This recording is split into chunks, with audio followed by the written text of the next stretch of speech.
dedik ama Cenevre'den şu anda ekranlarımıza gelen de canlıdır. Ekranlara gelen görüntülerde de görüyorsunuz. Birleşmiş Milletler Cenevre ofisine girmek istiyorlar gençler. Ellerinde YPG ve YPJ bayrakları hep birlikte Cenevre ofisinin önünde bir protesto gösterisi gerçekleştirmişlerdi.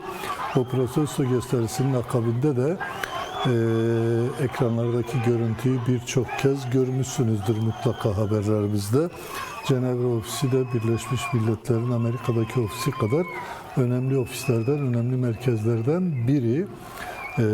Ve savaştaki tutuma ilişkin de birkaç yıl önce Mazlum Abdi bizzat bu ofise gelerek Kasede Genel Komutanı savaş sözleşmesine uyacakları imzasını atmıştı DAEŞ'e karşı yürüttükleri mücadele sonrasında ve gerçekten o dönemden sonra da buna uydular. Çocuk savaşçıları yoktu.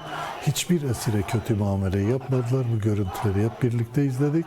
Hiçbirini infaz etmediler ama bugün Kürtlere dönük korkunç bir katliam var ve Kürt halkı Birleşmiş Milletler Cenevre ofisi önünde bu katliamı protesto ediyor. Alınan güvenlik önlemleri var. Ofisin önünde polisleri görüyoruz.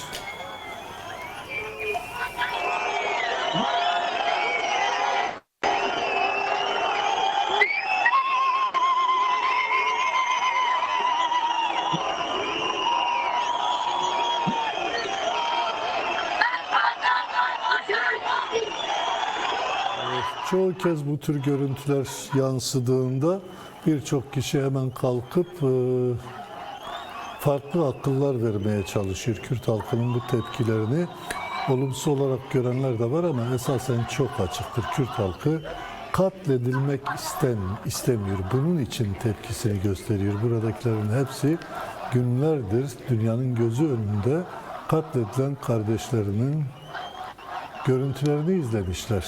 Onların acısıyla yürekleri yanan insanlar elbette bu tür tepkiler göstereceklerdir. Kuşkusuz bu bir şiddet eylemi olarak değerlendirilemez. Bunun altını binlerce kez çizmekte yarar var.